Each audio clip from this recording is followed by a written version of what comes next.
Morning po. Good morning po sa ating Panginoon. Tayo po ay mag-uumpisa na. Tayo po ay tumayo.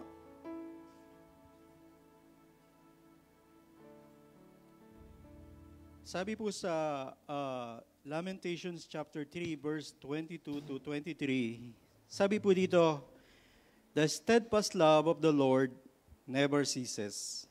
His mercies never come to an end. They are new every morning. Great is your faithfulness." Napakagandang reminder po sa bawat isa po sa atin that no matter what yesterday held, God's love and mercy are fresh for us right now. So, tayo po'y manalangin. Ihanda po natin ang ating mga puso. Tayo po'y manalangin. Panginoon, salamat po sa panibagong umaga, sa bagong pagkakataon na makalapit sa inyo. Salamat sa patuloy na pag-iingat at pagmamahal mo po sa amin. Patawad po sa aming mga kasalanan, sa mga pagkukulang po namin, Lord, sa mga pagkakataong mas inuuna namin ang aming mga sarili kaysa sa inyong mga kalooban. Hinihiling po namin ang paglilinis ng iyong banal na dugo sa aming mga puso, O Lord God. Gawin mo pong karapat-dapat kami sa iyong presensya at handang tumanggap ng iyong mga salita at pagpapala. We ask for your peace and presence sa bawat sulok ng bulwagang ito at maging sa aming mga kasamahan na nanonood online, kayo po ang patuloy na sumama rin po sa kanila. Pagpalain mo po ang aming worship service na gagawin sa umagang ito. Bigyan mo po kami, O Lord God, ng pagtanggap sa aming mga puso. At we pray din po, Lord God, sa worship team na inyo pong gagamitin. Bigyan mo po sila ng lakas, inspiration, leading ng Holy Spirit upang maihatid nila kami sa iyong presensya, Panginoon. Lord God, hindi po namin magagawa ang lahat ng ito kundi sa tulong ng iyong banal na Espiritu, O Lord God. Pagpalain mo po ang mga salitang aming maririnig. Hinihiling po namin na ikaw ang magiging magbibigay po sa amin ng kalakasan upang tanggapin po ang pagpapala. Salamat po sa iyong gagawin at sa pagpapalang hinihanda mo po sa umagang ito. Sa iyo po ang papurit pa sa salamat. Ito po ang aming panalangin. In Jesus' name, Amen.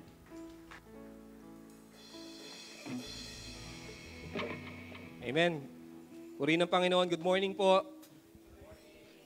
In Acts chapter 4, verse 12, salvation is found in no one else, for there is no other name under heaven given to mankind by which we must be saved. His name is Jesus. Amen.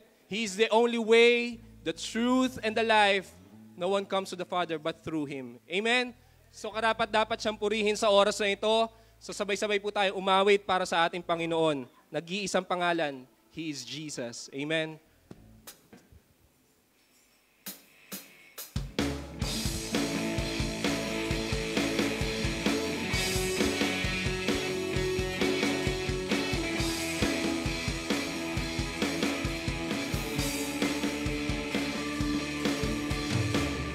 Lay my life down at your feet, 'cause you're the only one I need. I turn to you and you will always there.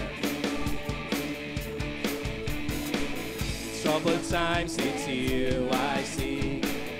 Put you first, that's all I need. I humble all I am, all to you. One way, Jesus, you're the only one that I could live for. One way, Jesus, you're the only one that I could live for. Amen.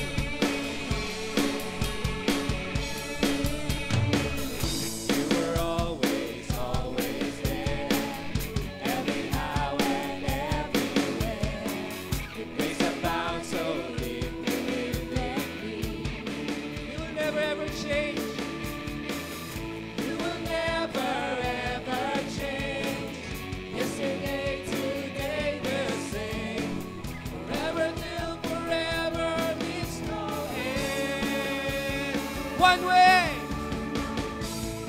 one way.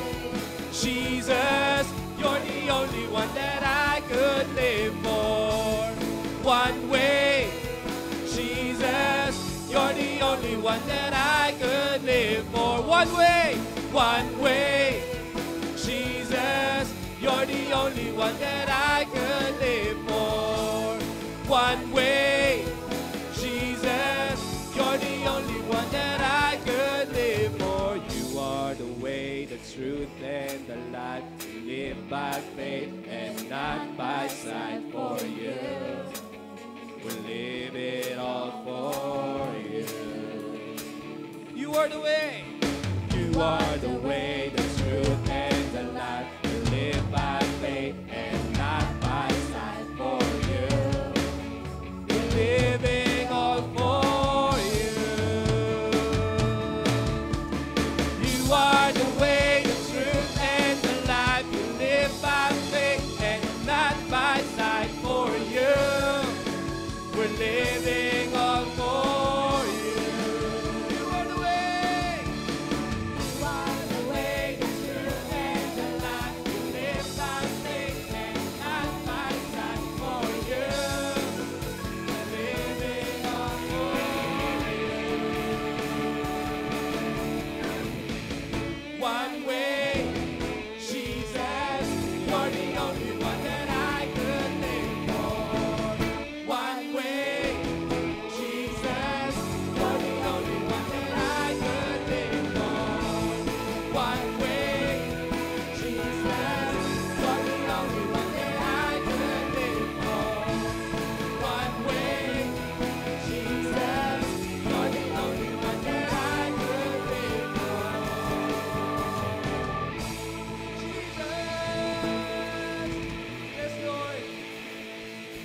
Lord, thank you.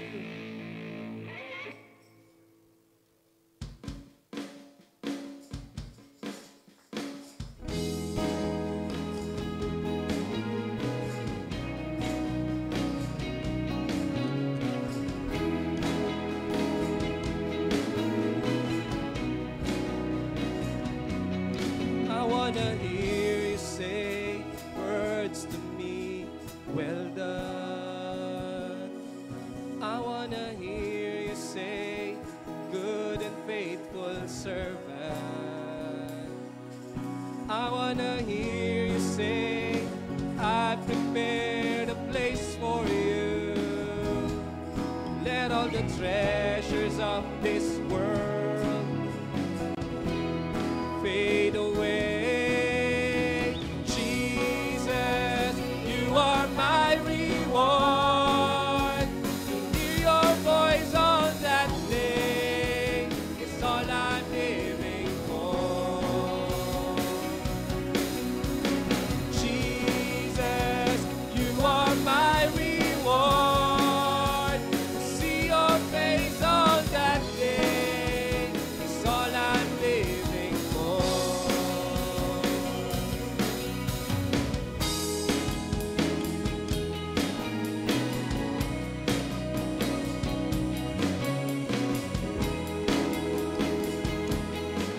I wanna hear you say,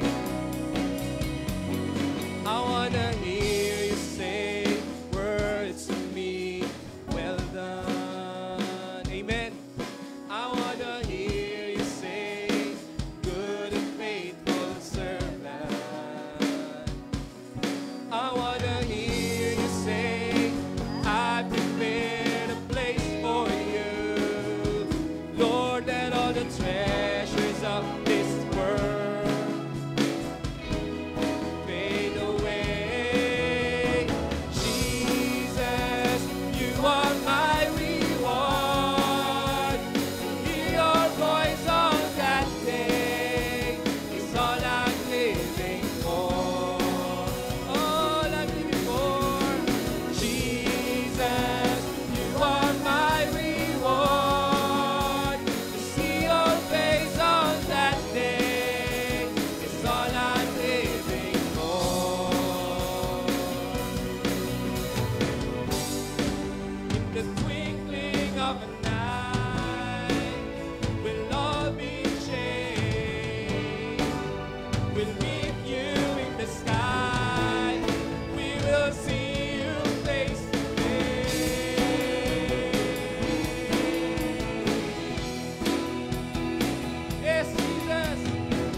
awesome wonder. Consider all the worlds thy hands have made. I see the stars, I hear the rolling thunder, thy power throughout the universe display. Then sings my soul, my Savior God to thee. How great thou art, how great thou art. Then sings my soul, my Savior God to thee. How great thou art, how great thou art. And when I think that God is Son not sparing, sent him to die, I scarce can take it in, that on the cross my burden gladly bearing, he bled and died to take away my sin. Then sings my soul, my Savior God to thee. How great thou art, how great thou art. Then sings my soul, my Savior God to thee. How great thou art, how great thou art. When Christ shall come with shout of acclamation and take me home, what joy shall fill my heart. Then I shall bow in humble adoration and then proclaim, my God, how great thou art. Then sings my soul, my Savior God to thee. How great thou art, how great thou art. Then sings my soul, my Savior God to thee. How great thou art, how great thou art. Then sings my soul, my Savior God to thee.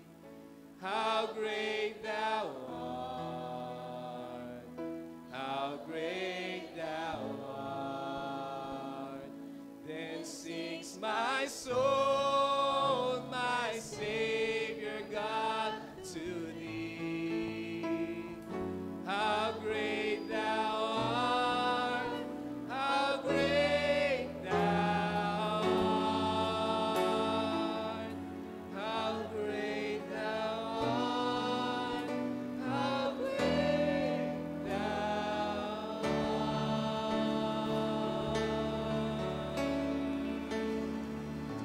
Yes, Lord, you pray. Hallelujah.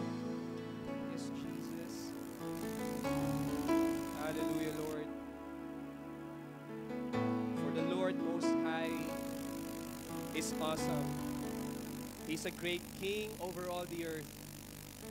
So let's take a moment to appreciate the awesome God we serve. And let that appreciation overflow into our lives today. Amen. Hallelujah. He is awesome. He is mighty. He is great. Hallelujah.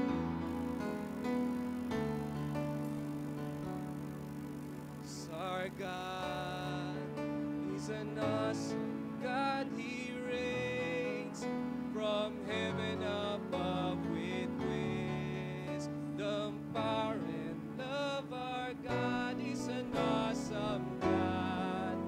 Our God is an awesome God. He reigns from heaven above with wisdom, power, and love. Our God is an awesome God. Our God is an awesome God. He reigns from heaven above with wisdom, power, and love. Our God is an awesome God. Our God is an awesome God. He reigns from heaven above with wisdom, power, and love. Our God is an awesome God. Our God is an awesome God. He reigns from heaven above with wisdom, power, and love. Our God is an awesome God. Our God is an awesome God. He reigns from heaven above with wisdom, power, and love. Our God is an awesome God. Yes, our God is an awesome God. He reigns from heaven above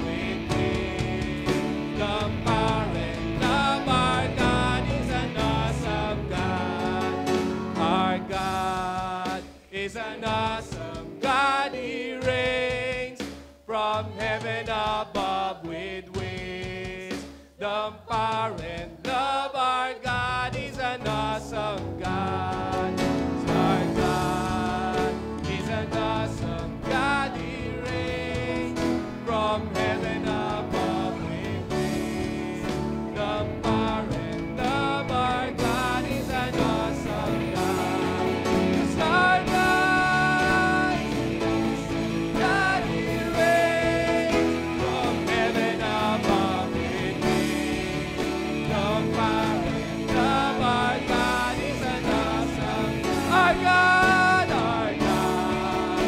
is an awesome God. He reigns from heaven above with wisdom, power, and love. Our God is an awesome God.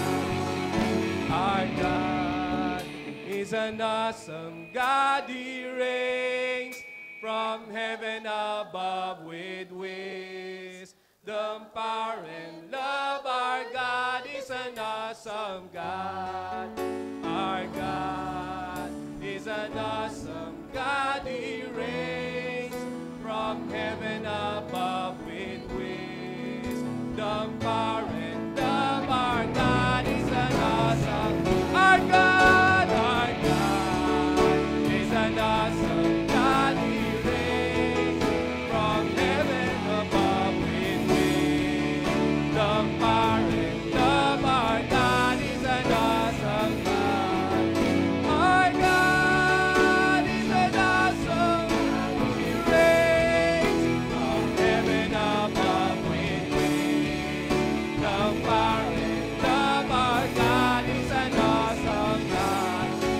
Our God is an awesome God. He reigns from heaven above with wisdom, power, and love. Our God is an awesome God. Our God is an awesome God. He reigns from heaven above with wisdom, power, and love. Our God is an awesome God. Our God is an awesome God. Our God is an awesome God. Our God is an awesome God.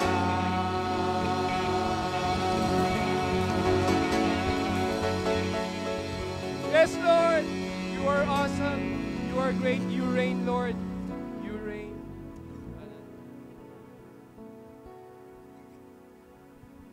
You're awesome, Lord. You're worthy, worthy. Worship Him. Oh, you deserve to be glorified. Oh, you're awesome. Worthy, worthy. Worthy is your name, O God. Oh, we give you praise. We give you the glory, O Lord. Yes, church, worship Him. Karapat-dapat po siya na ating itaas, purihin, sambahin. Oh, hallelujah. Give you praise. We give you the glory, O God. Oh, hallelujah. Thank you, Lord. Our Heavenly Father, we come before you today with grateful hearts. Thank you for the gift of life, O Lord, and the hope that we have through our Christ Jesus. Oh, salamat po, Panginoon. We acknowledge that you are our refuge and our strength, O God, our ever-present help of need. Thank you, Lord, for the challenges around us and surround us. We stand firm in your truth, O God, that nothing is too hard from you, Lord. Panginoon, punuin niyo po ang aming mga puso sa araw na ito ng iyong pagpapala. Renew our faith, O Lord. Remind us that your promises are yes and amen.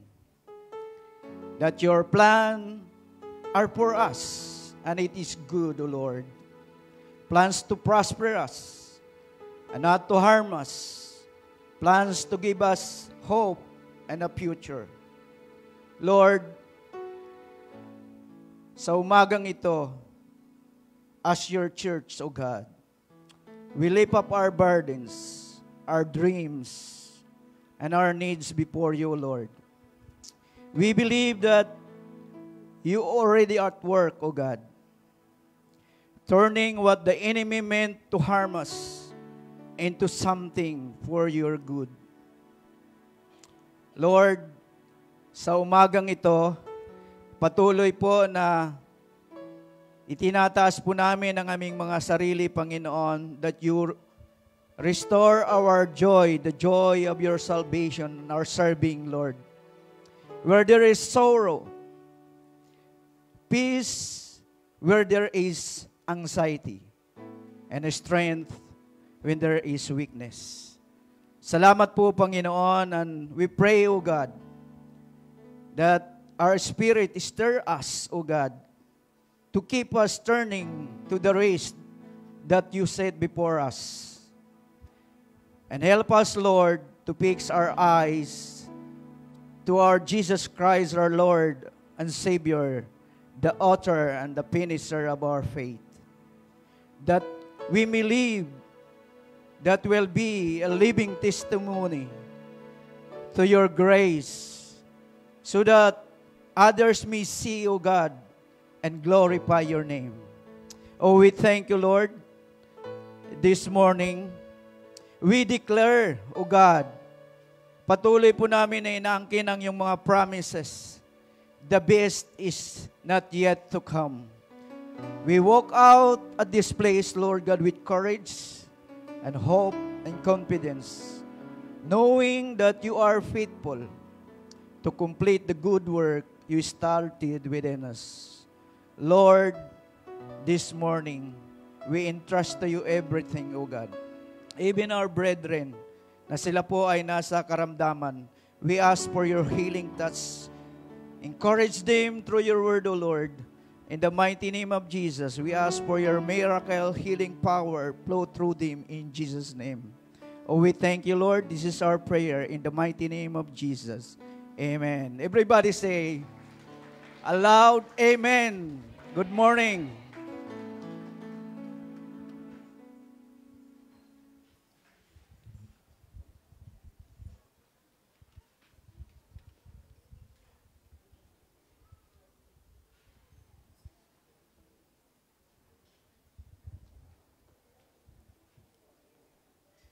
Tayo po ay dadako sa isa sa pinaka-importanting gawain para sa ating Panginoon. Ito po yung ating pagkakaloob ng ating mga ikapo at mga offering.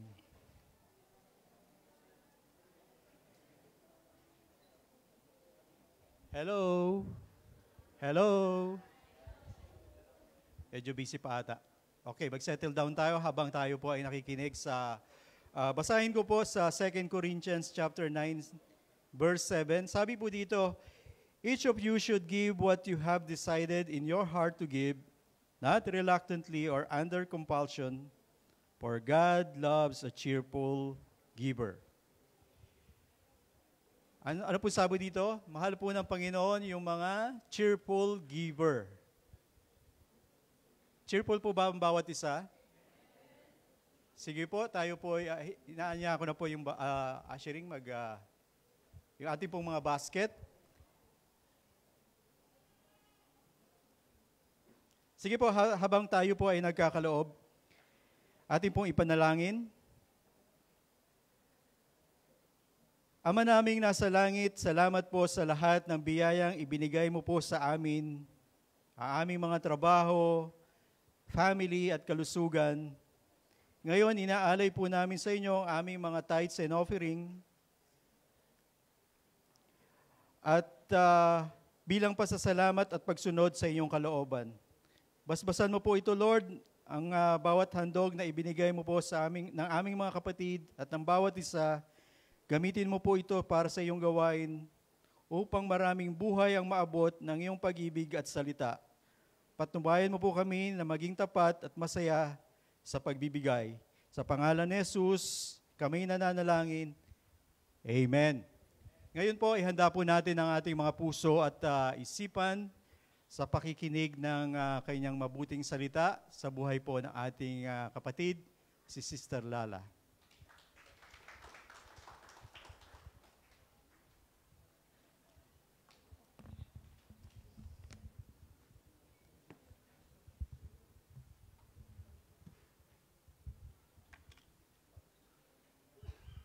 Hallelujah, praise God. Magandang umaga po sa inyong lahat. Amen. Praise God. Magandang umaga din po sa mga kapatid natin na hindi natin kasama dito, pero kasama po natin sila virtually. Kung nasaan man po kayo, isang mapagpalang araw din po sa inyo. Ngayon po, magpapatuloy po tayo sa ating pag-aaral regarding sa reality that is about to come.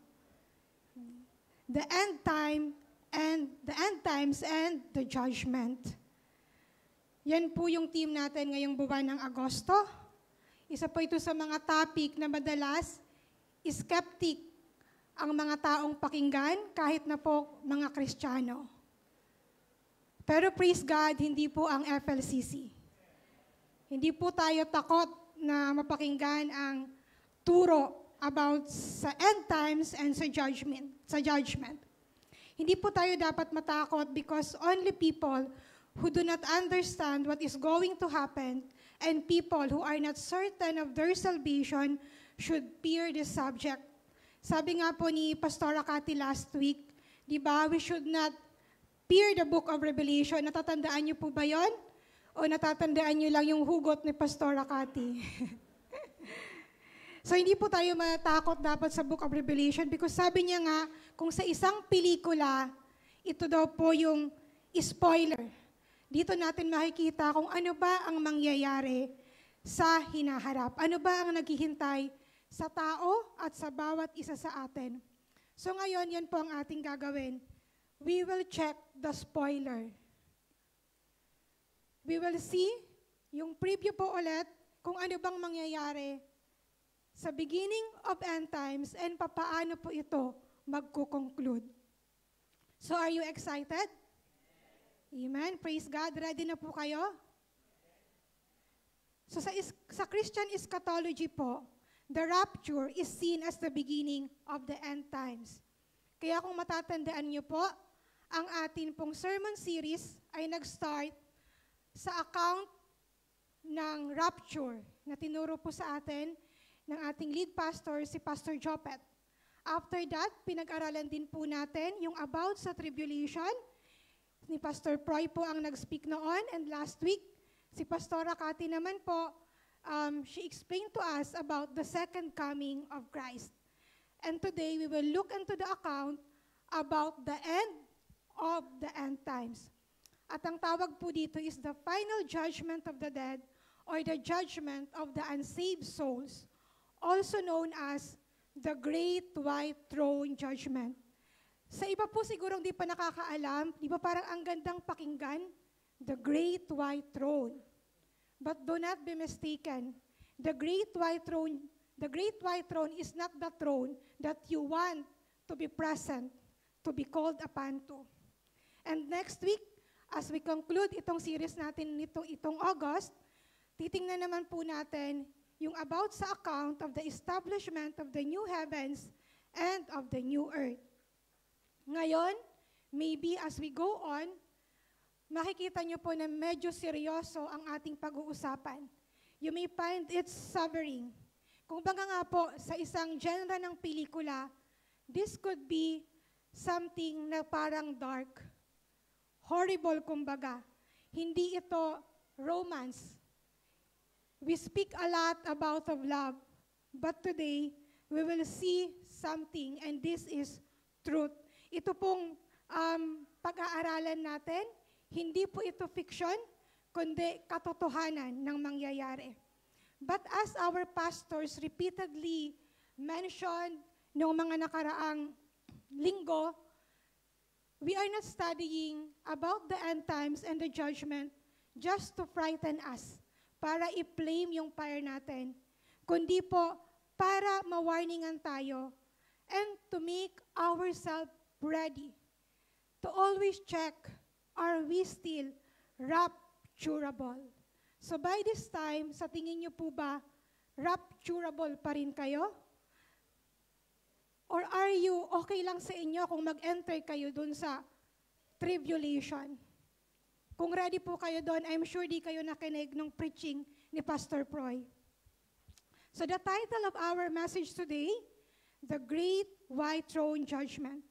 If you have Bible also, I would like to request you to open up your Bible on Revelation chapter 20, and we will be reading from verses 11 unto verses 15. At hinihingi ko po kayo na tulungan niyo po akong i-preach itong account na ito. As you know, hindi naman po ako pastor, hindi po ako eschatologist. So please help me. I would like to request you that as we go on sa pag-aaral po nito, please open your imagination, yung mga creative nyong mind, yung heart, and I invite you to soak yourself or immerse into this account. Imagine niyo po na para itong pelikula at nandun kayo sa eksena. Okay lang po ba yun sa inyo? Kaya po kung medyo inaantok kayo, maglabas na po kayo ng candy para at yung attention nyo, hindi kayo ma-disturb. Kung meron po kayong katabi ng merong candy, hingian nyo na rin po. Okay po? If you are ready, may I all request you all to stand up in reverence to the reading of His Word at babasahin po natin ang ating text. So are you ready, FLCC? Okay po, basahin po natin. Ready? Then I saw a great white throne and Him who was seated on it. The earth and the heavens fled from His presence, and there was no place for them. And I saw the dead, great and small, standing before the throne, and books were opened. Another book was opened, which is the book of life. The dead were judged according to what they had done, as recorded in the books. The sea gave up the dead that were in it, and death and Hades gave up the dead that were in them, and everyone was judged according to what they had done. Then death and Hades were thrown into the lake of fire. The lake of fire is the second death. All whose names were not found written in the book of life were thrown into the lake of fire. Manalangin po tayo. Father, we thank you for today. We thank you for the opportunity to spend our time together to meditate your word in this account of the great white throne judgment. Lord, we lift up to you our hearts. We ask for your cleansing once again. And Panginoon, pangunahan po kami ng banal mong Espiritu. May the Holy Spirit educate our hearts, our mind. Give us understanding, O God, dito pong pag-aaralan namin. Salamat po because halos karamihan sa amin or halos lahat kami nandito, Panginoon, we have already the opportunity to receive you. Therefore, O God, we are assured, Panginoon, that we have crossed over this judgment. But Panginoon, tulungan mo kami, Panginoon, na hindi lamang kami mag-seek ng salvation namin, O God, but to have also a heart for the people that surround us. Lord, today I seek for the double portion of your anointing. Panginoon, kagaya po ni Prophet Isaiah, may you just touch my lips today. And Panginoon, may I be able to speak your message boldly and with clarity as I humble my heart to you and give to you my total dependence for you to use me mightily today. Panginoon, isa din po sa mga prayers namin sa iyo that no one who will be listening to this message right now or even in the future will one day find themselves standing before your presence at that horrible place of the great white throne judgment. Bless your word, Lord. In your name, our Lord and Savior Jesus Christ, we pray. Amen and amen. Maraming salamat po. Makakaupo muna po kayo. So sabi ko nga po kanina, sa pag-aaral po natin ito, hindi ko po kasi alam talaga kung paano ko ito i-present. But since nabanggit ni Pastora Cathy yung tungkol sa spoiler, so tingnan na lang natin talaga ito na parang isang pelikula or parang nagbabasa tayo ng kwento. So sa isa pong mga teleserye or even nga sa mga gumagawa ng reels, merong mga key elements po tayong tinitingnan para maintindihan natin kung ano ba yung message ng video na iyon or ng kwento na iyon. At yun yung setting, yung time and place, kung saan nangyari yung event, the characters or yung mga participants, and yung plot, yung mga scene. So ganyan po natin ito, sa term ng mga Gen Z ngayon, atake.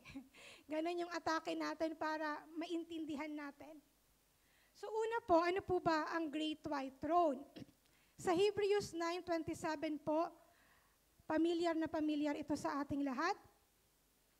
Just as people are destined to die once, after that, to face judgment.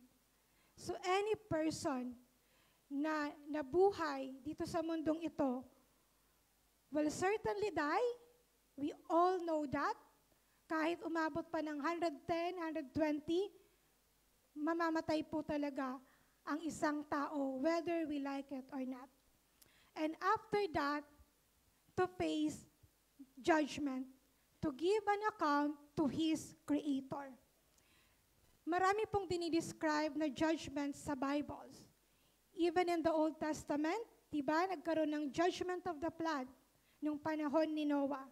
At marami pa pong mga judgment tayong mababasa kapag binasa po natin ang Old Testament. And there are also judgment that are about to come, na prophesy pa lang. So toward the end times, marami pa pong judgment. At merong dalawang distinct judgment na siguradong present tayo, whether we like it or not. Ang unang distinct judgment na yan is the judgment seat of Christ, which is called the Bema seat of judgment. That judgment is for the believers. And the other judgment is for the unbelievers, unsaved, wicked, dead souls. At yan naman yung judgment na tinatawag na Great White Throne Judgment. So nasa atin pong choice ngayon habang nabubuhay pa tayo kung saan tayong judgment magpa-participate. It's either in the Bema seat or at the great white throne. Tayo po, ang merong kakayanang piliin yon para sa sarili natin. So let us understand the setting of this judgment. Para po maintindihan natin yung setting nito, babalikan muna po natin, pakibalik po doon sa ating, sa ating diagram, sa screen po, yung biblical timeline towards the end of time. This is the beginning nitong story na ito. We know that Jesus came, He fulfilled His mission to redeem the world. Then after that, umakyat siya, di ba, sa langit, at binilinan niya yung kanyang mga disciple to spread the gospel. Therefore, go make disciples of all nations. And He also instructed them to wait for the coming or for the empowering of the Holy Spirit. And that empowering came at the day of the Pentecost. Sa Acts po natin yan mababasa. At nung nag-start na nung ma-empower ng mga disciples, at the day of the Pentecost, doon po nag-umpisa ang church age, age of grace. At hanggang po yan, sa di pa nagra-rapture, nasa church age pa din po tayo. So hanggang ngayon, we are still at the age of grace. Sabi po sa Matthew 24:14, when the gospel will be preached in the whole world, then the end will come. Kagaya po ng sinabi ko kanina, sa Christian eschatology, yung pong rapture is seen as the beginning of the end times. So what will happen after the rapture? Let us take at the closer look sa unfolding of events sa book of Revelation. May isa pa po dyan na diagram yan. I hope po nakikita nyo. So ito po yung unfolding of events as described sa vision ni Apostle John sa book of Revelation. So magra-rapture, mawawala na yung restraining power ng church, ng mga believers. At the rapture, na pag-aralan na po natin yan, yung rapture, hindi bababa ang Panginoon. We will meet Him sa clouds, the dead will rise first. And we will hear the sound of the trumpet.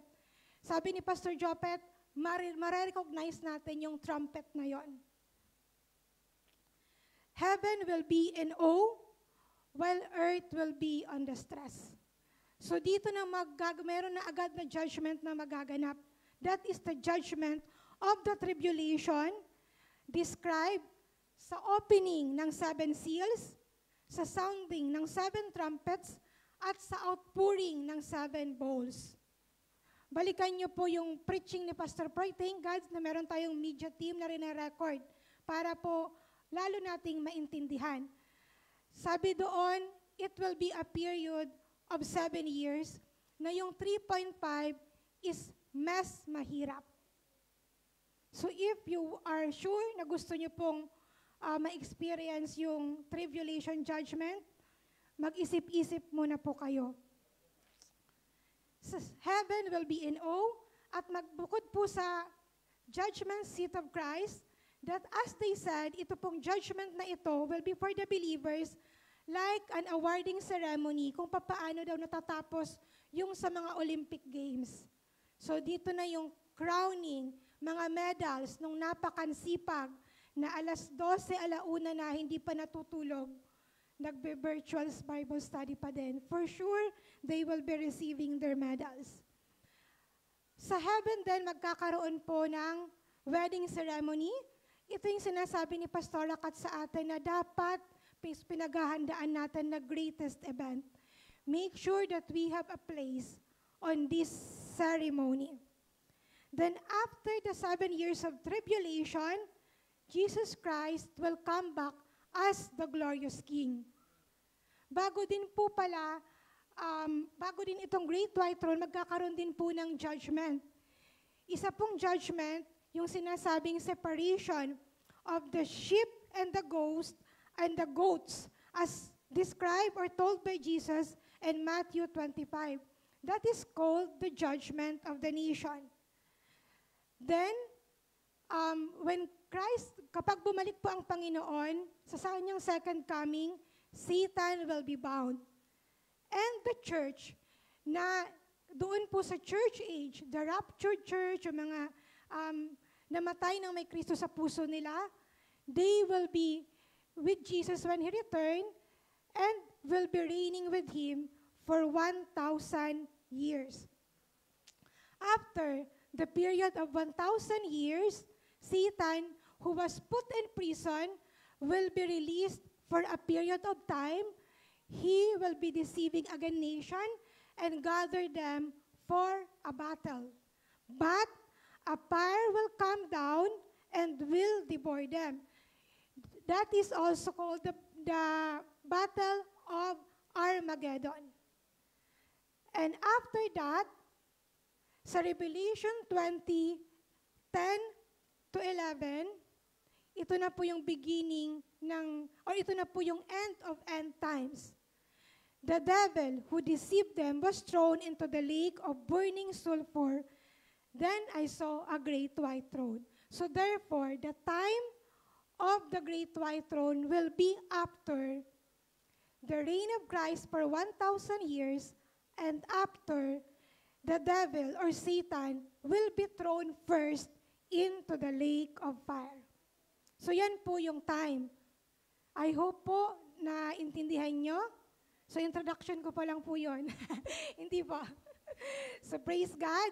So ganun po. Mas maganda po kung babasahin nyo rin po ang Book of Revelation, wag po kayong matatakot. So what about the place? Saan ba magaganap itong judgment na ito? So this is like a trial, di ba? Kapag nasa court scene, may trial, judgment. Sa verse 11, let us continue. Sabi po dyan, the earth and the heavens fled from His presence, and there was no place for them. The earth and the heavens fled from His presence. So therefore, ibig pong sabihin, if the earth and the heavens are fleeing away, isa lang ang ibig sabihin nun. Wala sa earth, wala sa heaven ang judgment. Kung nasaan, as I request you kanina, imagine nyo na lang po. But for sure, that will be a horrible state to be there. Because everything that's stable, wala na. Yung hindi mo mabitaw-bitawan na mga milyon mo, wala na. Kasama na ng earth nang nag-flee away. Something that you cannot let go. Your loved one na hindi mo ma-let go. Kasama, hindi pala kasama kasi baka magkasama kayo doon. What I mean, anything that is stable. Wala na po. So, isa lang ang sigurado. The earth and the heaven, when it flee away, ang judgment place po nitong great white throne is wala dito sa earth, wala din po sa langit. So that is the setting. Let us go now to the characters. So malinaw na po yung time and place. Nasagot ko na po yung tanong kanina. So who will be present at the great white throne judgment? Who will be the participant of this judgment? Babalikan ulit natin ang ating verse sa verse 11. Then I saw a great white throne and Him who was seated on earth. Kung meron po kayong mga ballpen, i-highlight nyo po itong mga verses na pwedeng mag-impress sa inyo. Who was seated on that throne? Generally speaking, throne symbolizes sovereignty and power. But what John saw here is not just an ordinary throne, but again, a great white throne. Great comes from the Greek word megas. It means great in size. So obviously, this throne is different from the other thrones mentioned in Revelation 4 sa Revelation 20, kung saan sabi din doon that the elders are seated on the throne. So this throne is different not just in size and grandeur, but also because of its purpose. The purpose of the one who is seated on that throne. At ang kanya pong purpose is to deliver the final, the ultimate judgment. But interestingly, in between the word great and throne is the word white, which symbolizes purity and holiness. The purpose of the one seated on the throne is to judge. But because of the word white, that means and speaks of holiness and purity, we could be sure na ang judge na mag-judge diyan ay hindi corrupted, hindi nasuhulan ng under the table. He is sure to be straight, pure and holy. Wala pong halong corruption or contamination. So surely He will deliver the judgment fairly. And the participant that are present in this judgment is the one seated, the first participant that is present on this judgment, the one seated on the great white throne, ang character niya po ay judge. Sino po ba ang judge na ito? We can read on John 5:22 that the Father judges no one but has entrusted all judgment to the Son. All judgment are entrusted to our Lord and Savior, Jesus Christ. But this time, Jesus is no more the Son of God. He is not the Lamb of God. He is not the Savior. But again, He is the Judge. Are you not curious kung ano kayang itsura ng Panginoon bilang isang judge? Tinanong rin tayo ni Pastora Kat last week kung excited ba daw tayo na makita si Jesus as described in the book of Revelation. Bibigyan ko po kayo ng tip ngayong araw, whether you could be excited or not. Well, kung sigurado po tayo that we will meet Jesus as the Savior, who will tell us, "Well done, my good and faithful servant," kagaya nung inaawit natin kanina, rejoice. But if somehow you will meet Him as the judge, this is how He is described sa Revelation chapter 1, 13 to 16. And among the lampstands was someone like a son of man. Son of man, definitely Jesus Christ. Dressed in robe, reaching down to his feet, and with golden sash around his chest. So he is wearing the regal robe of a king and a judge. The hair on his head was white like a wool, as white as snow, pure and holy. That is Jesus Christ. And his eyes were like blazing fire. Diyan nagkakatalo. No more the compassionate eyes, but an eyes like blazing fire. Blazing fire eyes means it is gazing upon you para kang ini-scrutinize. It is an eye or a look with judgment. His feet were like bronze glowing in a furnace. In the scripture, bronze represents judgment. And his voice was like a sound of rushing waters. Imagine the sound of the rushing waters. Hindi ito yung minsan gusto mong magpatulog, mag-search ka sa YouTube, merong mga rushing water na nakakakam, nakakapagpatulog. But this voice is different. Imagine, di ba lahat naman tayo, may malapit na talon for sure sa mga area natin sa Pilipinas. Ang layo-layo pa ng falls naririnig na natin. And this is a combination of many waterfalls. So it only speaks that it demands attention. In his right hand, he held 7 stars, and coming out of his mouth was a sharp, double-edged sword. In his mouth, double-edged sword.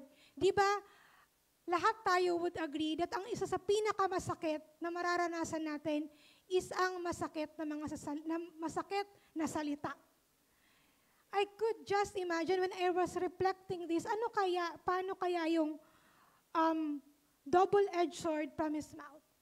Probably, when the Lord will tell you, "I never knew you, depart from me."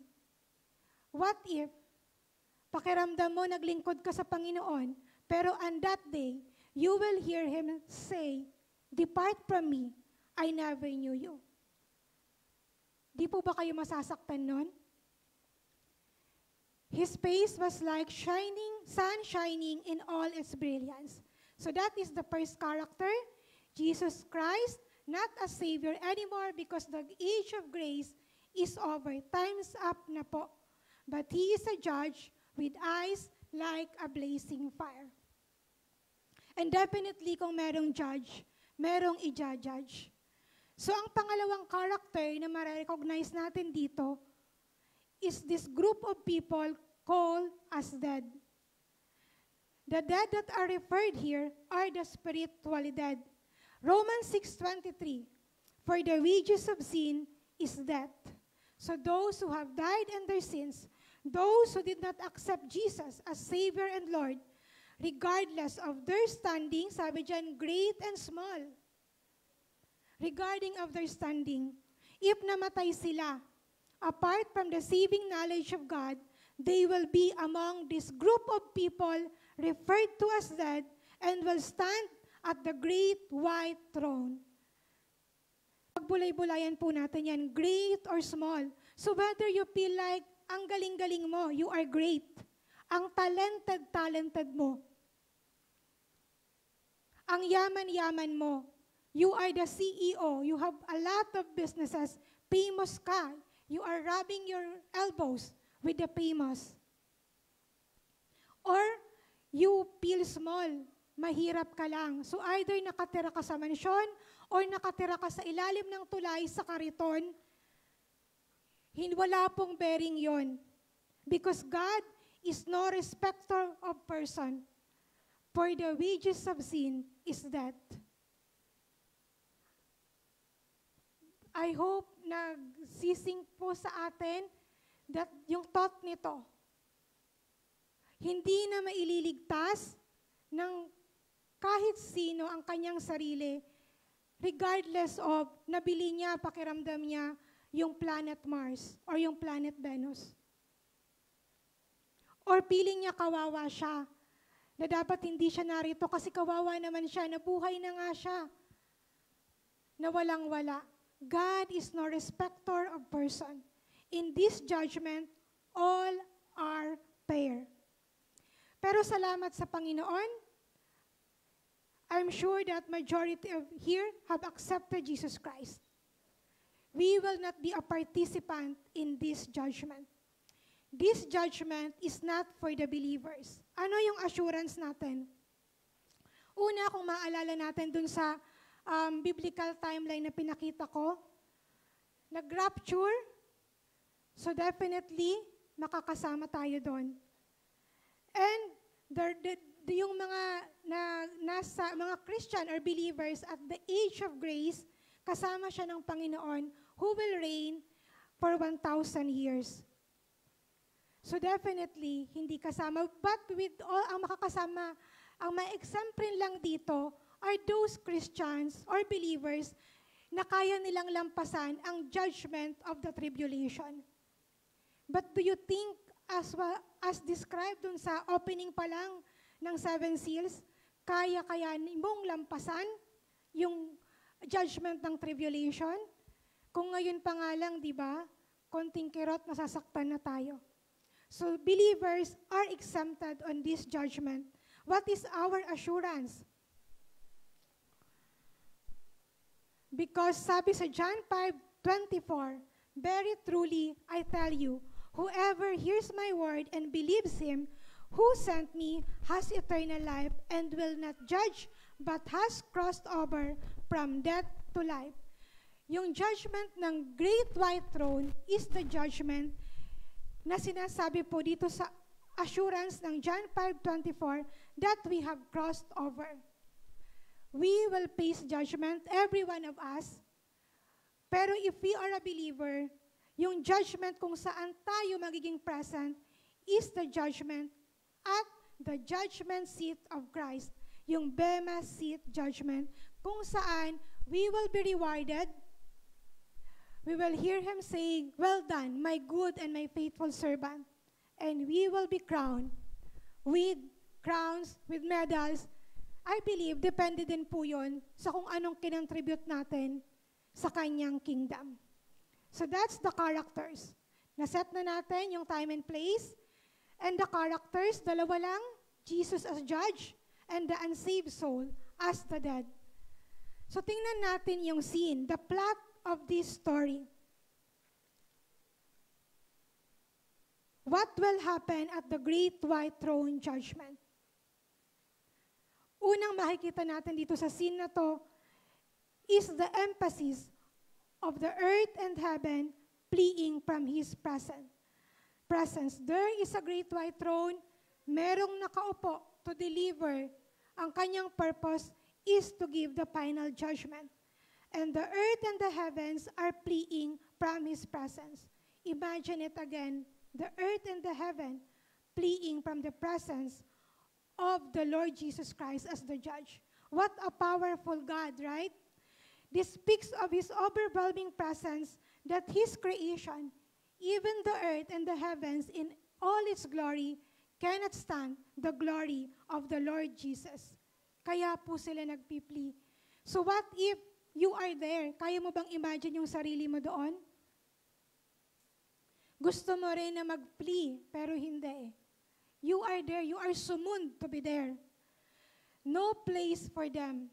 When Adam and Eve, nagkamali sila, and they were about, kinahanap sila ng Panginoon, nakapagtago pa sila sa garden. Sa panahon natin ngayon, nakakagawa tayo ng mali, kaya nating itago. Totoo po naman yun, di ba? Kaya nating i-cover, i-conceal. No one could know sometimes na mga ginawa nating mali, unpleasant sa Panginoon. But this time, no place for them. You cannot run, you cannot hide. And ito na po tayo, tadako tayo sa climax na itong story na to. And books were opened. Another book was opened, which is the book of life. The dead were judged according to what they had done as recorded in the books. The big reveal. When the books are opened, the dead will know why are they there. There are books, plural. Sabi po ng mga scholars, ang books daw pong bubuksan dito is the book of deeds, the Bible, and the Lamb's books of life. So ano ba yung book of deeds? Sa Ecclesiastes 12:14, nakasulat po doon, for God will bring every deed into judgment, including every hidden thing, whether it is good or it is bad. We have to realize that God is recording our works and our sins. And on the judgment day, it will be opened to provide evidence for the harsh penalty. I'm sure by this time, may idea na kayo kung ano ba yung penalty at punishment na kakahantungan ng isang taong mamamatay nang hindi kinilala ang Panginoon. Posible ba yon? How can God do that? How can God track every record of our doing of the millions, billions, zillions na taong nabuhay? Remember His attribute? He is omniscient. He is omniscient. Alam niyo po, sa mga tech-savvy, alam ito? Ang internet, ang Google, yung Facebook, YouTube, Instagram, X, hindi yung X nyo din, hugot din ako.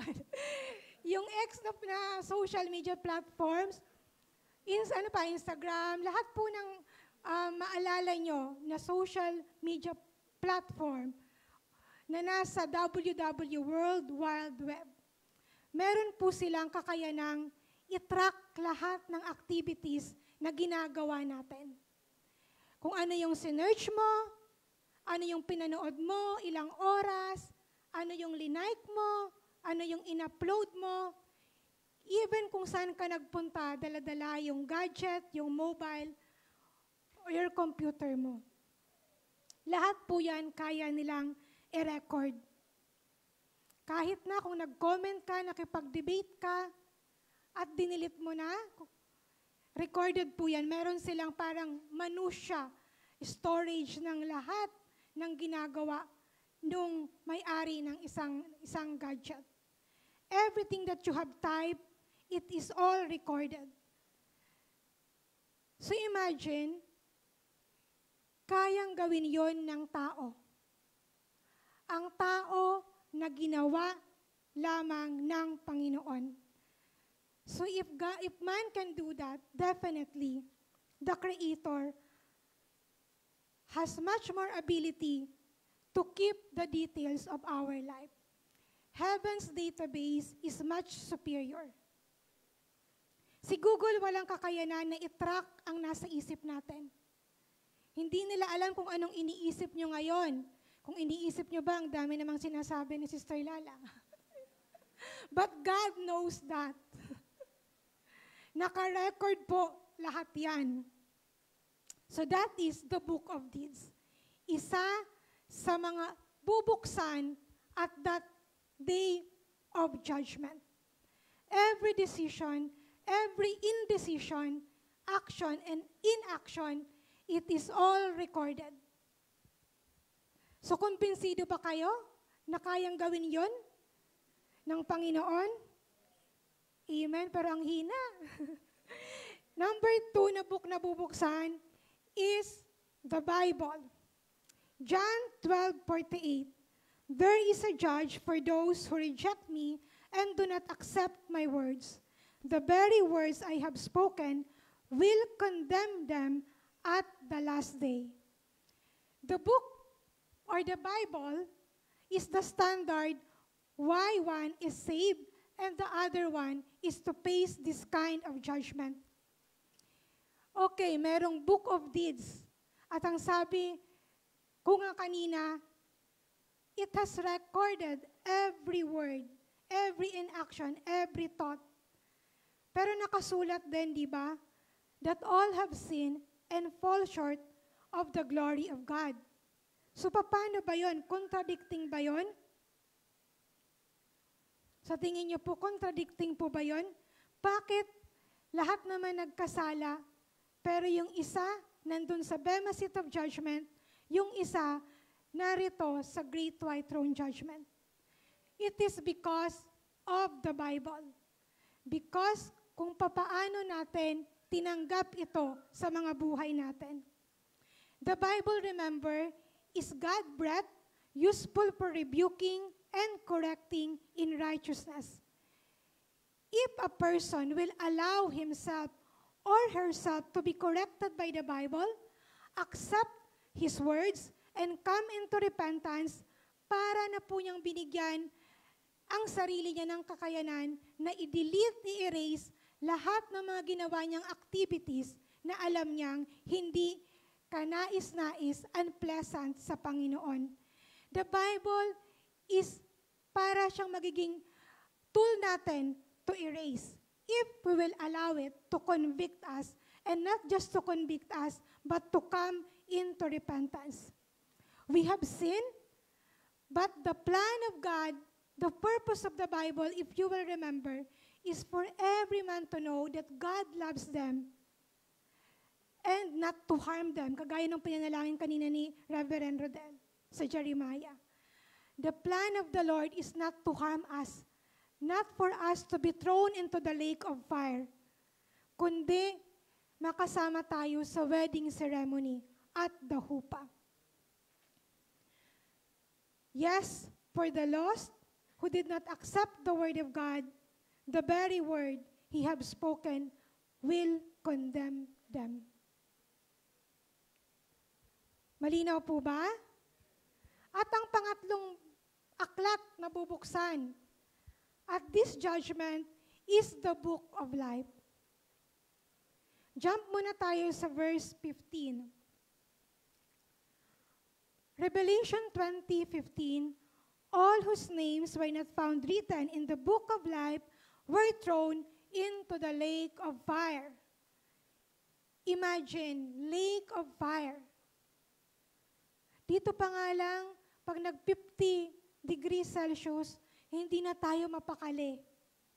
Pag nasira yung aircon, I know, everyone will, aminin mo man o hindi, di mo na kaya. Pag umuwi ka sa Pilipinas na walang aircon, di mo na kaya. So again, uulitin ko po yun. All, whose names were not found written in the book of life were thrown into the lake of fire. At the end of the final history, of the final human history, if your name is found not written in the book of life, it is too late. Sorry, but not sorry. You are present at the judgment not to defend yourself, but actually to receive your verdict. The great white throne judgment is not a place for you to defend kung bakit mo di tinanggap ang Panginoon. For you to tell that this is what I have done. Ang dami ko, dinonate ko lahat ng pera ko. Isa lang ang nagmamatter doon, is your name written in the Lamb's Book of Life. Here is the delivery of the final verdict. At ang verdict na yan, hindi po yan kagaya dito, na kapag naparusahan sa sistema ng mundo, meron ka pang pagkakataon na mag-appeal sa Supreme Law, at minsan nga kahit sa Supreme Law, meron pa rin na mas supreme na pwedeng mag-appeal. Dito po, wala. At the Great White Throne Judgment, your eternal damnation and punishment for rejection of Christ, for rebellion and sin, is sealed, and your sentence is secured, and that sentence, remember, it is eternal, forever. So wag po kayong maniniwala na walang forever. Merong forever. You will be thrown into the lake of fire, which is the second death. Di ba po, how amazing? We are asked to be born twice and to die once. We were born, and if we accepted Jesus Christ and be born again, isang beses lang tayo makaka-experience ng death. But then, if you do not choose to be born again, you will experience second death. So pumili po tayo doon. Be born again and die once, or be never born again and experience second death. Matthew 13:42. They will throw them into the blazing furnace, where there will be weeping and gnashing of teeth. This is the parable of the weeds na mismo ang Panginoong Jesucristo ang nagkwento. And if you will notice it, Jesus Christ talks more about hell more than heaven. The second death is not like the death of physical death. The unsaved souls who will be thrown into the lake of fire will feel the torment consciously. Balikan natin yung 13 to 14. If you have a Bible, di ba sabi dyan, the sea gave up the dead, and Hades also gave up the dead that in it. The sea, according dun sa mga napakinggan kong preaching din, the sea, it is yung, kumbaga kung saan yung mga kalansay natin nandoon. And yung Hades, yung soul. Because after we die, wala pong purgatorio. Either we enter heaven or we go to hell first. And at the final judgment, marireunite yung flesh mo with your soul. So if you will be thrown to the lake of fire, siguradong ramdam na ramdam mo ang init nitong dagat-dagatang apoy na ito.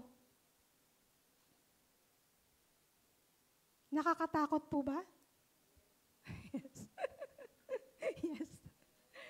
Yes. These three books tells us a story.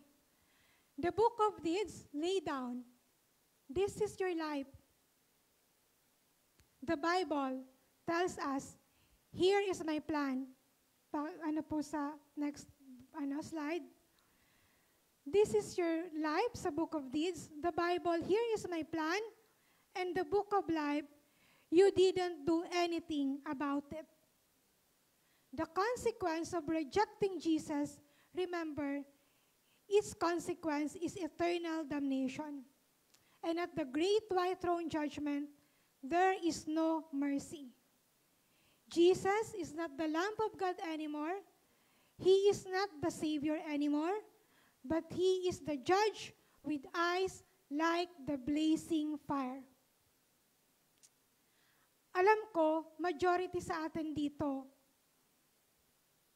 majority present sa atin dito, kilala ng Panginoon. Matagal ng Christians, tinanggap na ang Panginoon. So, paano sa atin magmamatter? Exempted naman tayo dito. Thank God. But here is something that I want us to reflect and baunin po natin as we go out of this hall mamaya. We are saved, pero papaano po yung mga mahal natin sa buhay? How about our parents? Mga kapatid natin, pinsan, tito, tita, lolo, lola, anak, kaibigan, flatmate, workmate, asawa, partner, the people around us. Would you want them to meet Jesus as the judge of the great white throne? And for them to be sent to the lake of fire without hope to suffer for eternity. As a believer, we will be present at the judgment seat of Christ. Probably will be receiving medals, crowns, and we will be hearing Him, "Well done, my good and faithful servant." And we will enter eternity sa new heaven and sa new earth. Pero yung mga taong mahal natin, if their name will never be found in the book of life, alam natin that definitely they will enter sa eternal damnation. Revelation 21:4 says, He will wipe every tear from their eyes. At sa verse 6, sabi ng Panginoon, "It is done. I am the Alpha and the Omega, the beginning and the end." Pagkatapos ng judgment, in Revelation 21, we read the account of the new heaven and the new earth. And I was asking the Lord, "Lord, nandun kami, but why you said that you are wiping the tears from their eyes?" Because maybe, wala nang death. Yung mga nag-suffer habang nandito sa lupa, nakaranas ng suffering, na-overcome niya na yon. Salamat. Na nandun ka sa eternity, new heaven and new earth, eternity. But what the Lord has impressed me is that I am wiping the tears because these people had just witnessed their loved ones thrown in the lake of fire.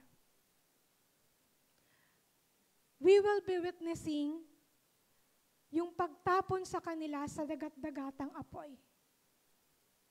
Kaya niyo po ba yon? Can you imagine someone dear to you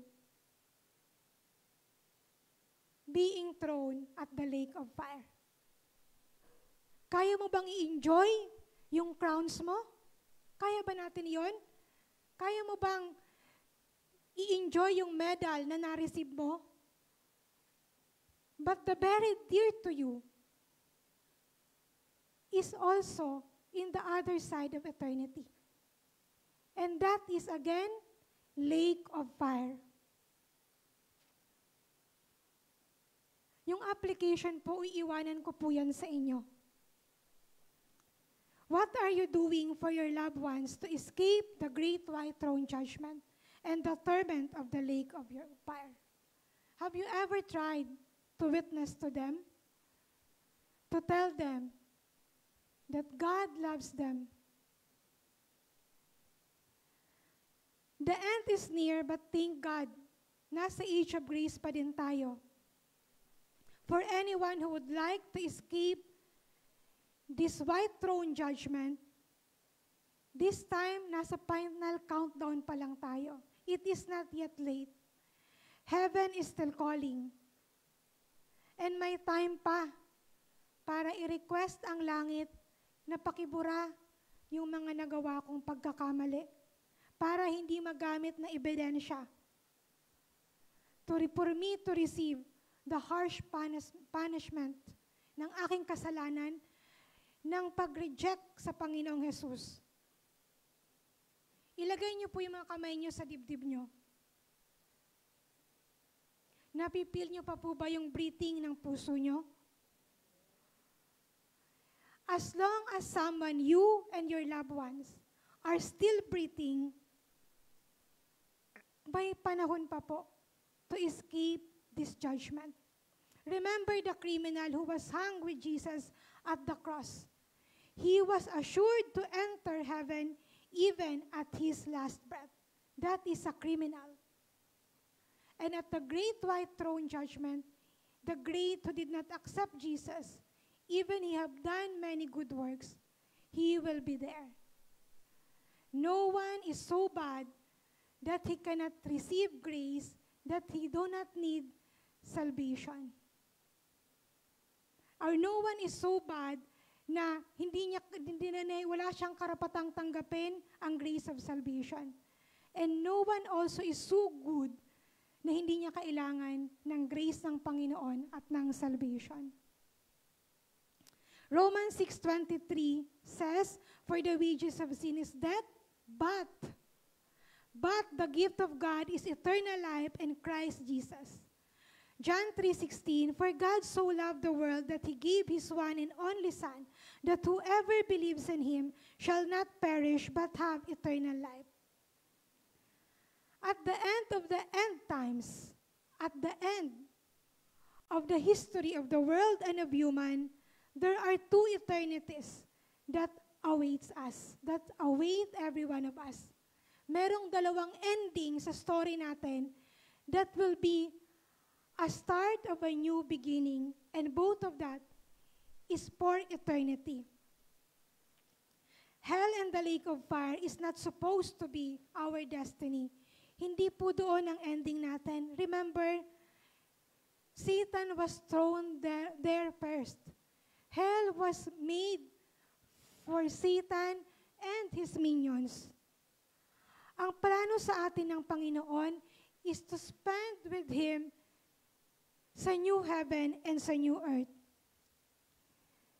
Kung meron man po sa atin dito na hindi pa secured ang kanyang salvation, I request you to pray the prayer of acceptance. At kung hindi mo ito maintindihan ngayon, you can approach any of the pastor or even ang ating sila dito sa harapan, just in case you would like to understand more at tutulungan ka po nila. But just in case you are not sure, kung saang judgment ka, kaya magiging present. And you don't want to see yourself among the dead people that will receive their judgment, their punishment to be thrown in the lake of fire at that great day of this great white throne judgment. Please, you can pray this prayer. Repeat after me. Lord Jesus, I need you. Thank you for dying on the cross for my sins. I open the door of my life and receive you as my Savior and Lord. Lord, isulat mo po ang pangalan ko sa Lamb's Book of Life. And from now on, take control of the throne of my life. Let your word guide me and make me the kind of person you want me to be. Amen. Praise God po, manalangin po tayo as we close ang ating pong message today. Lord, salamat Panginoon for reminding us, O God, that there will be one day that each of us will face the judgment. Salamat because we who are assured that we have accepted you as our Lord and Savior We know, Panginoon, that we have escaped the great white throne judgment. And we are excited to receive our rewards sa Bema seat of judgment and to be present at the wedding ceremony.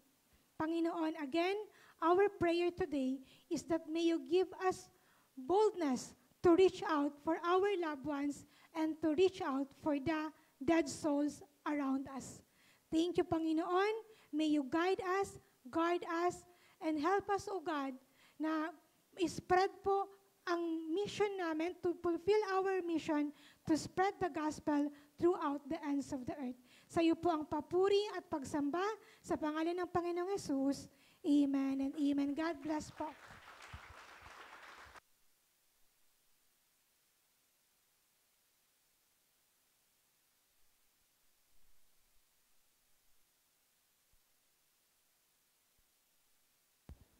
Amen. Tayo po bang lahat ay na-challenge? Amen. Wala po bang tayong bisita? Yun, meron po. Halika ate, at nais po namin kayong welcome sa ating gawain. Salamat po sa paanyaya.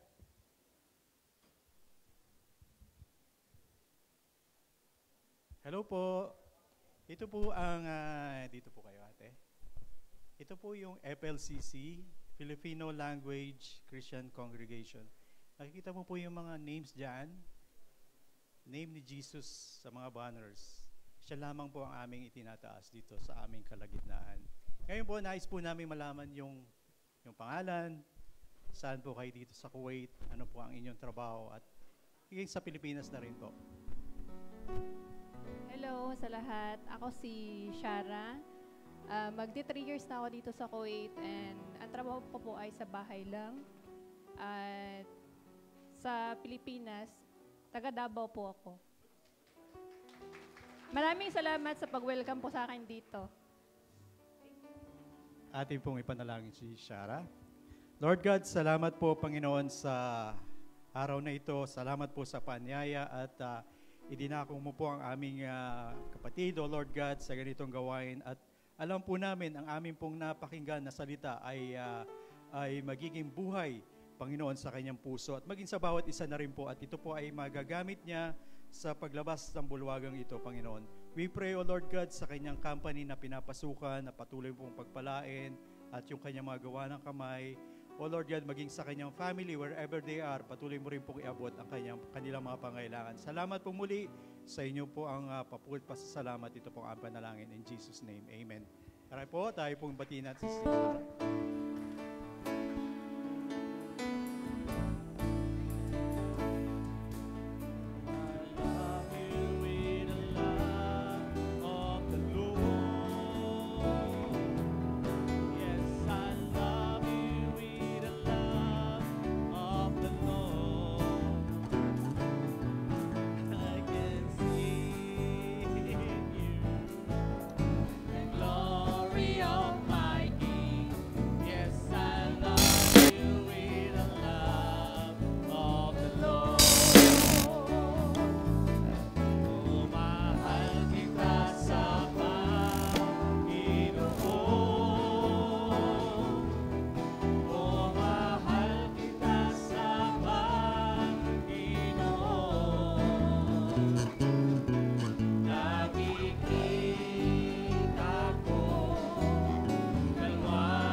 Salamat po.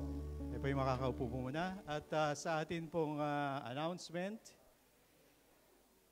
every Saturday po, meron pong sports activities yung mga hot K, yung mga bata sa Sarigay gym po yan, every Saturday. Kung libre po ang inyong mga anak, kasama po yung anak ko dyan lagi. At meron din po tayong ginagawang evangelism, lalo na every last Friday po, every last Friday ng Friday, after ng gawain. Meron din po tayong men's virtual Bible study. At ito po ay ginagawa every Wednesday from 8:30 hanggang 10 ng gabi. At after po ng ating gawain, 1:30, 1:15, meron po tayong pag-aaral about sa Beyond Success. Salamat po. Natawag ko na po.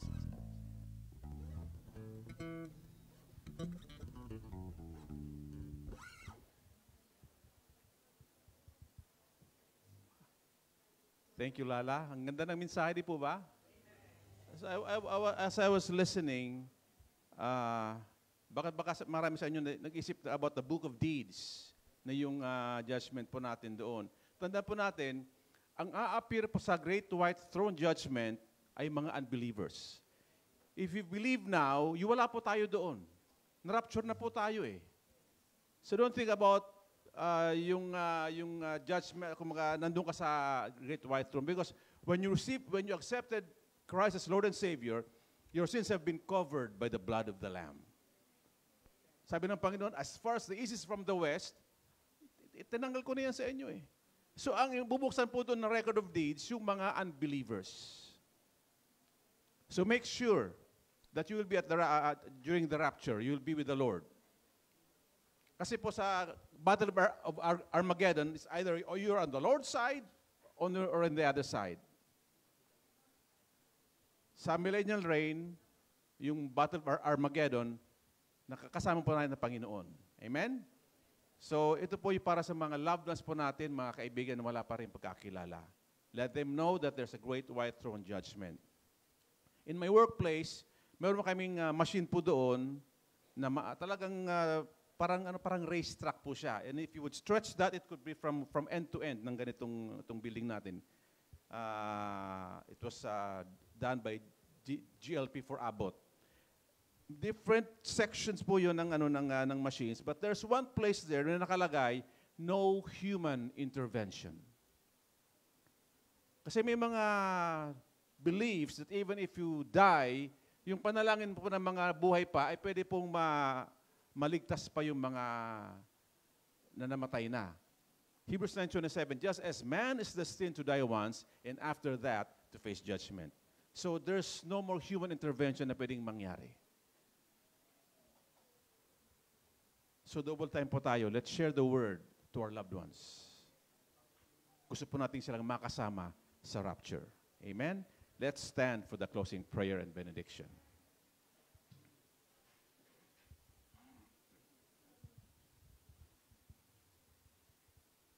So 4 weeks na po tayo. One more Friday, we will be learning about the new heaven and the new earth. So praise the Lord. Somehow we have covered yung mga timeline ng end times. Let us pray. Father God, we thank you for your word today. We have been challenged and we have been assured, Lord God, of our place. That we will not be in that white throne judgment. Because, Lord, we are assured of our salvation. And we will be there when we will be raptured. The church will be raptured. We will be there, Lord, to meet you in the air. Maraming salamat, Panginoon, for the words that always remind us to keep sharing the gospel to as many as possible, as soon as possible. Starting from our Jerusalem, our loved ones. And then we will extend this, Lord God, sa mga kaibigan po namin, even sa mamimit po namin through our evangelism drives. Thank you, Lord God, sa buhay po ni Lala for allowing us, Lord God, to listen once again and to watch, Lord God, the end times in this beautiful picture. Salamat po, Panginoon. We thank you, Lord God, that we are assured that we will be in heaven with you when we die. Salamat po, Panginoon, in Jesus' name. Now may the Lord bless you and may the Lord keep you. The Lord make his face to shine upon you and be gracious to you. The Lord lift up his countenance upon you and give to you his perfect peace. May the love of God, our Heavenly Father, the amazing grace of our Lord and our Savior Jesus Christ, and the sweet, sweet, everlasting fellowship of the Holy Spirit be with us. Brothers and sisters, we are not in that great white throne judgment because we have been saved by our Savior, Jesus, in whose name we pray. Amen and amen. Amen. One more song. So salamat sa salita ng Panginoon. Let's not choose yung second death. Amen? So let's choose to be with Jesus. So imagine natin right now, we are singing this song, praising the Lord, kasama ang ating Panginoon. Amen? So wag po tayo mahiya, kantahin natin ang kantang ito. He is awesome. Amen? So sama-sama tayong magpuri kasama ang ating Panginoon, with our loved ones, with our families, kasama ang Panginoon. Amen? So let's all sing together this song.